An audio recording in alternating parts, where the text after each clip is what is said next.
एक राजा को सदैव बुद्धि से शासक और मन से साधारण प्रजा का हितैषी बने रहना चाहिए। राजा वो व्यक्ति होता है जिसे बहुजन के हित में सामाजिक संतुलन बनाए रखने के लिए चुना जाता है। प्रजा ही अपने लिए एक राजा को चुनती है, इसलिए एक सच्चा राजा वो होता है जो अपनी प्रजा के हितों के उत्तरदायित्व का वहन करता है। उसके लिए प्रजा की सेवा और सम्मान उसके जीवन से अधिक प्रिय होते हैं। उसके लिए कठिन और अपेक्षित कार्य अपनी साधारण प्रजा में से किसी सर्वश्रेष्ठ को चुनना नहीं, अपितु उन साधारण व्यक्तियों में से किसी एक को सर्वश्रेष्ठ बनाना होता है।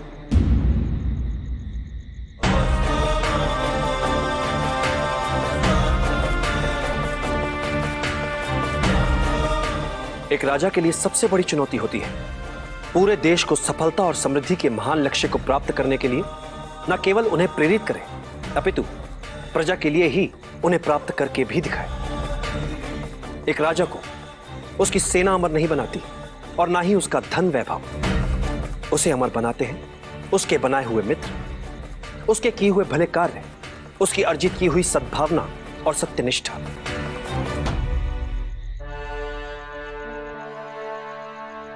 एक योग्य राजा कभी अपने शत्रुओं से नहीं डरता, अपितु शत्रु स्वयं एक राजा से डरते हैं।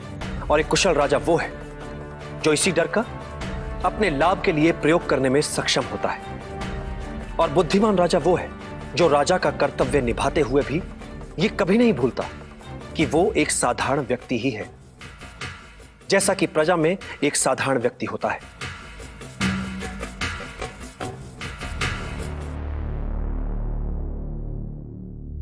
ये व्यवस्था ही है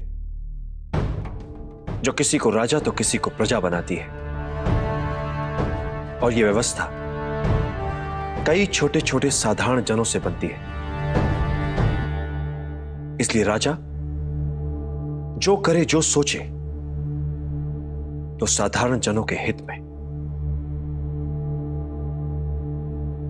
प्रजा का विश्वास और समर्थन एक साधारण राजा को असाधारण, शक्तिशाली और लोकप्रिय राजा बनाता है।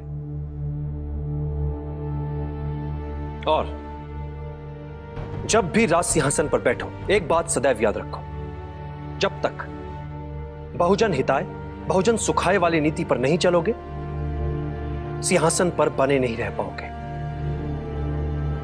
राज सिंहासन की शक्ति लोकहित में छिपी है।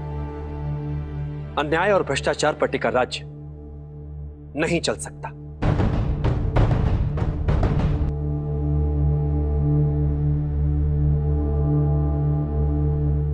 वचन देता हूं आचार्य, मैं सदैव आपकी अपेक्षाओं पर खरा उतरने का प्रयास करता रहूंगा।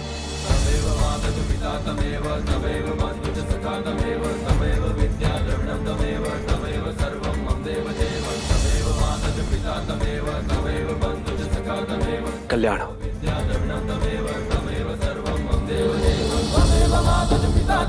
तमेव बन्धुश्च सखा तमेव विद्या द्रविणं तमेव सर्वं मम देव।